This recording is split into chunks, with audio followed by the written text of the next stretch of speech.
Can you immediately name the largest snake in the world? I'll give you a hint. This is the name of a very famous horror movie.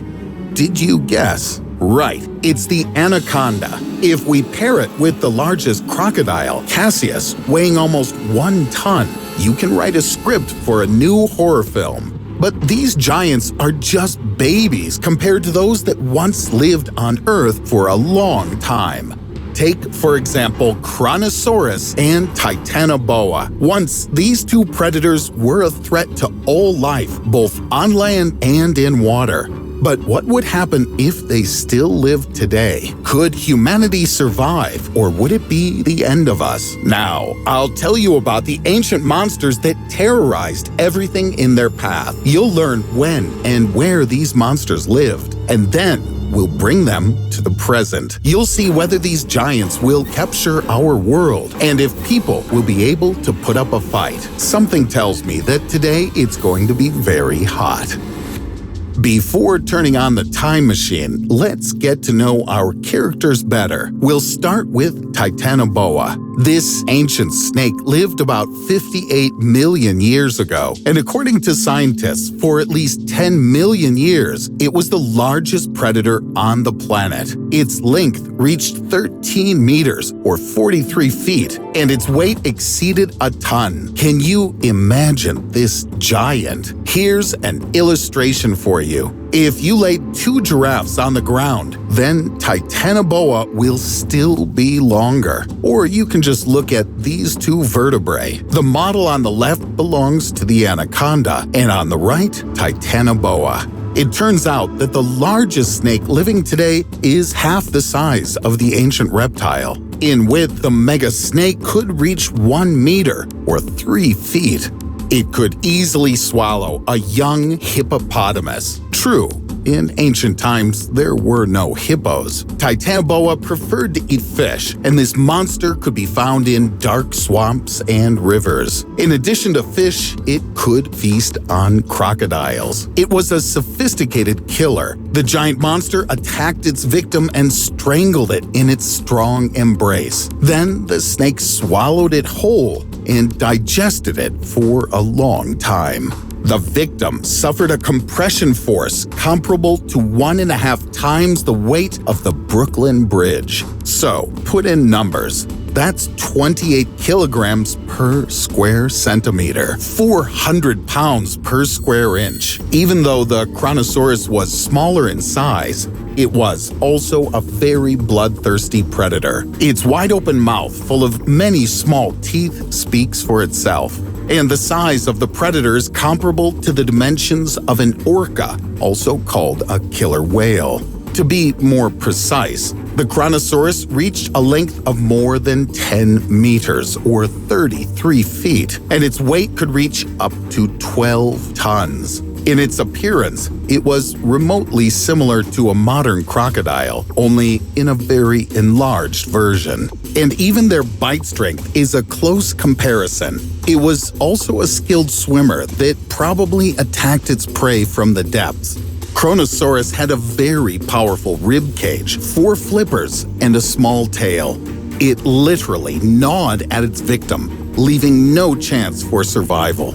Kronosaurus couldn't have encountered Titanoboa. They lived in different periods, and even perhaps loved a different habitat. Kronosaurus could live in fairly cold southern seas, but Titanoboa loved a hot climate. But this didn't stop the two predators from instilling fear and terror into all living creatures in the area. Now, let's imagine that these two monsters didn't die out and that they still peacefully coexist with us. Although, would it be peaceful? This is a big question. If Titanoboa survived to this day, it could well be found in the equatorial tropics. For example, Titanoboa would love the hot climate of Colombia or neighboring countries like Venezuela, Brazil, Ecuador, Peru, or Panama. Obviously, people would have to more carefully protect their homes from the intrusion of Titanoboa. However, it's unlikely that the snake could crawl unnoticed into a house. It would have no trouble knocking out a window or even breaking a door. Fortunately, this behavior is still unusual for snakes. But all the same, in order to protect themselves from intruders, people would have to surround their homes with high-voltage fences and keep a big stun gun under the pillow, just in case. In noisy megacities, a huge snake would not have a single chance of survival, only if the snake doesn't accidentally wind up somewhere under the heating main, a comfort that a reptile might appreciate. But food, in the form of rats, would hardly suit it. By the way, most likely she wouldn't be interested in people as a food source. In horror films, the anaconda often devours people. However, in reality, it rarely attacks a person. It can be assumed that its distant ancestor would also be indifferent to us. But for people, Titanoboa could be a welcome trophy. Any zoo in the world would dream of getting such a valuable specimen. And its skin would be a real hunt. People who catch these huge snakes would become real national heroes. As for the super snake diet, in our world it would find something to eat. Alligators, turtles, river dolphins would suit the giant in all respects. Animals on land would also have a hard time. Giant armadillos, manatees, tapirs, cougars, jaguars, caimans, and Brazilian otters would be endangered. Sure, adults would be too big, so cubs and young animals are what they need. Titanoboa wouldn't mind eating fish, since it's a more familiar diet. As a result, the food chain would be broken. Some animals would probably migrate to safer areas, but the fauna of the forests of Amazonia would be greatly impoverished, although insects and fungi would start to flourish and evolve. Very soon, there'd be no trace of the once lush vegetation. Kronosaurus would hardly have liked life in our condition either. In ancient times, even turtles were the size of a kitchen table. Eat just one and feel full all day.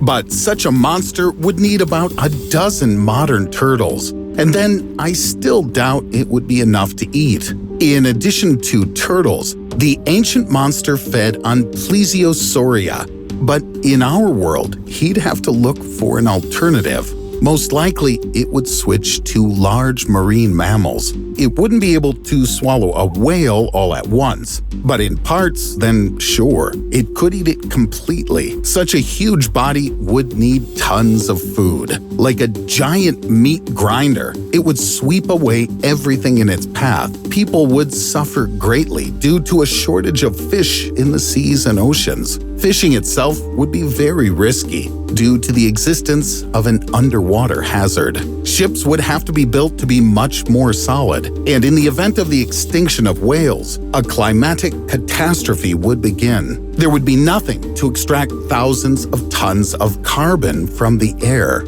In the underwater depths, there would be a daily battle for life. Given the size of the monster and its ferocious disposition, there could only be one winner.